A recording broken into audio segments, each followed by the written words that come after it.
अभी आपने देखा कि जिस तरह से इस मस्जिद इस्लाम में आए दिन अक्सर मदरसा दिनियात में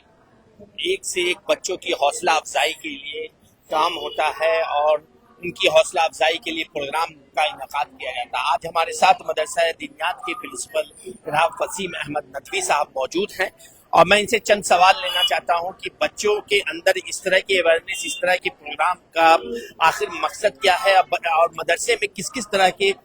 पढ़ाई होती है और बच्चे को हौसला अफजाई के लिए और भी क्या आगे का प्रोग्राम है। हमारे साथ मौजूद है ये जो आज प्रोग्राम रखा गया है वसीम साहब, इस प्रोग्राम का असल मकसद क्या है? इस प्रोग्राम का असल मकसद ये है कि हम अपने मकतब में पढ़ने वाले बच्चों को भी और अपने महल्ले में रहने वाली अवाम को भी सीरत का पैगाम उन तक पहुंचाएं कि हम उन तक हमारे नबी सल्लल्लाहु अलैहि वसल्लम की सीरत और हमारे नबी सल्लल्लाहु अलैहि वसल्लम के सहाबा रज़ी अल्लाह अन्हुम की सीरत उन तक पहुंचे, उनके अखलाक व आदात उन तक पहुंचे, ताकि उसे हम अपने अंदर अपनाने की कोशिश करें और उसे अपने अंदर अपना करके अपनी इस्लाह करने की कोशिश करें। ये इस तरह का प्रोग्राम हर साल करते हैं या फिर हर महीने करते हैं? ये क्या है, प्रोग्राम का क्या शुरू है? नहीं, प्रोग्राम हमारे अलग अलग अनावीन पे आए दिन होते रहते हैं। ये जो सीरत का प्रोग्राम है ये हमारा साल में एक मर्तबा होता है और पूरे ओखला डिस्ट्रिक्ट लेवल पे होता है। हम जो है पूरे ओखला में हमारे जितने दीनियात मुनज़्ज़म मकातिब चल रहे हैं उन तमाम मकातिब के बच्चों को जोड़ते हैं और उनसे एक साथ प्रोग्राम पेश करवाते हैं। इससे बच्चों को एक हौसला मिलता है और बच्चों की हौसला अफजाई के लिए उन्हें इनामात वगैरह से भी नवाजा जाता है और इस तरह से अवाम में भी एक अच्छा पैगाम पहुंचता है। एक सवाल जो अहम अहमियत रखता है कि इस मदरसे को जो चलाने का जो अखराजात है, जो एक्सपेंस है, ये कैसे पूरा करते हैं आप?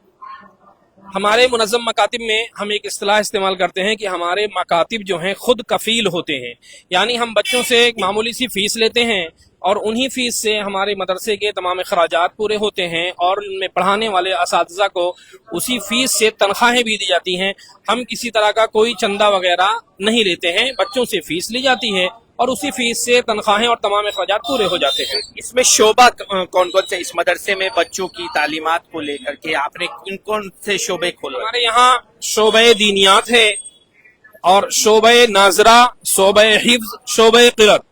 ये अल्हम्दुलिल्लाह ये 4 शोबे हमारे इस मकतब दीनियात मस्जिद इस्लाह में चल रहे हैं। एक अहम सवाल तो ये भी मैं जानना चाहूंगा कि इस मदरसे में जो बच्चियों की दीनी तालीम और यानी कि हाफजा की जो शोबा है उसमें उसकी बढ़ोतरी के लिए आप क्या आगे करना चाहते हैं और इससे क्या पैगाम देना चाहते हैं कि बच्चों के अंदर जो हाफजा का जो ट्रेंड है वो कैसे आए? देखिए, बच्चियों के लिए हमने जो है एक शोबे मस्तूरात अलग बना रखा है। उसमें हमारे यहाँ लड़कियों के लिए उसमें बड़ी बच्चियां पढ़ती हैं और उसमें पढ़ाने वाली भी जो है वो सब आलिमात, लेडीज मुअल्लिमा होती हैं, पढ़ाने वाली लेडीज टीचर हैं और पर्दे के एहतिमाम के साथ मस्जिद के अंदर ही एक हिस्से में उसको कायम किया गया है। अभी फिलहाल उसमें दीनियात की तालीम होती है, नाज़िर कुरान की और हिफ्ज के भी कुछ तालिबात हैं। अब इंशाअल्लाह आगे बाज़ाब्ता तौर पे लड़कियों के लिए शोबे हिफ्ज शुरू करने का इरादा है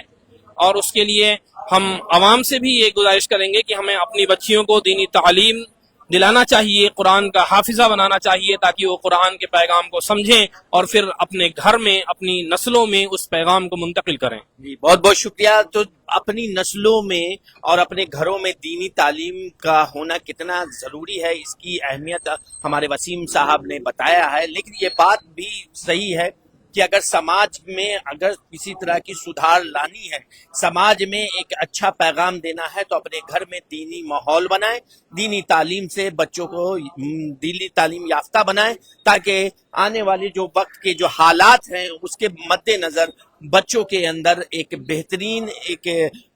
बदलाव देखा जा सके जो हुजूर सल्लल्लाहु अलैहि वसल्लम की सीरत पे मुबनी हो।